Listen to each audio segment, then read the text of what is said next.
Saudi আরবে 125 kilometre লম্বা সোনার পাহাড়, ওই যে ফোরাতের ভিতর থেকে যে স্বর্ণের পাহাড় আসবে, যুদ্ধ লেগে প্রতি 199 জন খুন হবে, সেটা এটাই সৌদি আরবের, এটাই সেটা। ফোরাত মানে মিঠা পানি, ফোরাত মানে ফোরাত নদী না, একটা হলো নাহারুল ফোরাত, ফোরাত নদী। হাদিসে নাহারুল ফোরাত নাই, যে ফোরাতের ভিতর থেকে স্বর্ণের পাহাড় আসবে, সেটা ফোরাতের ভিতর থেকে। ইউশিকু আন ইয়াসির আল ফোরাত, ইউশিকু আন ইয়াসির আন নাহারুল ফোরাত নবীজি বলেন নাই, আল ফোরাত বলেছেন।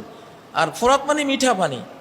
সূরা আল মুরসালাতের 27 নম্বর আয়াত, ওয়াসকাইনাকুম মাআন ফুরাতা, তোমাদেরকে আমি মাআন ফুরাতা, মিঠা পানি পান করাই, মিঠা পানি পান করাই ভূগর্ভ থেকে, পাহাড় থেকে, বিভিন্ন থেকে। তো সৌদি আরবে যে প্রবল বৃষ্টিপাত হয়েছে, বৃষ্টিপাতে মরুর বালুর সাথে, পরিষ্কার বালুর সাথে যে ধুলিবালি ইত্যাদি মিশেছিল, ময়লা ডাস্ট ছিল, প্রবল বর্ষণে ওগুলি সব সেকে আল্লাহ নিচে নিয়ে গেছেন।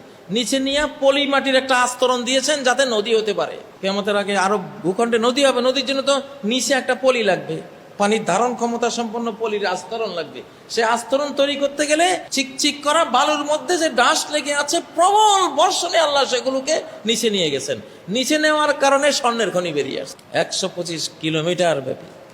কিন্তু এটা নবীজি বলে গেছেন, লা তা খুঁজো মিনু সাইয়া, কিছুই এখান থেকে নিতে যেও না, মারা পড়বা, প্রতি 100 জনের মধ্যে 99 জন মারা যাবা।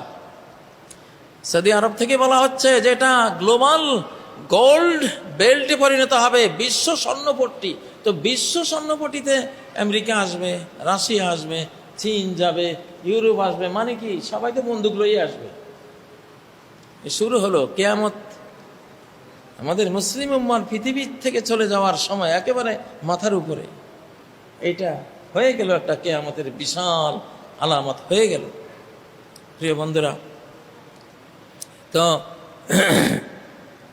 সবকিছু এখন আল্লাহ তাআলা আমাদের রিফর্ম করে নিচ্ছেন। যে বর্ষা আমরা দেখেছি, সেম শীতকাল দেখবেন, সেম শীতকাল দেখবেন।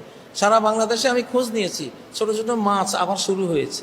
সেই কই মাছ, টাকি মাছ, শোল মাছ, ট্যাংরা মাছ বিপুল আকারে জন্ম নেওয়া শুরু হয়েছে। কারণ প্রবল বর্ষণে কীটনাশকের কারণে যে ভূমি নষ্ট হয়ে গিয়েছিল, বিষাক্ত হয়ে গিয়েছিল, এগুলি ধুয়ে মুছে সাগরে চলে যাচ্ছে। তাহলে জমিন আবার নতুন হচ্ছে। শুধু যে সরকার বাংলাদেশকে সংস্কার করে নতুন করবে সেটা না, কাজটা শুরু করেছেন কে?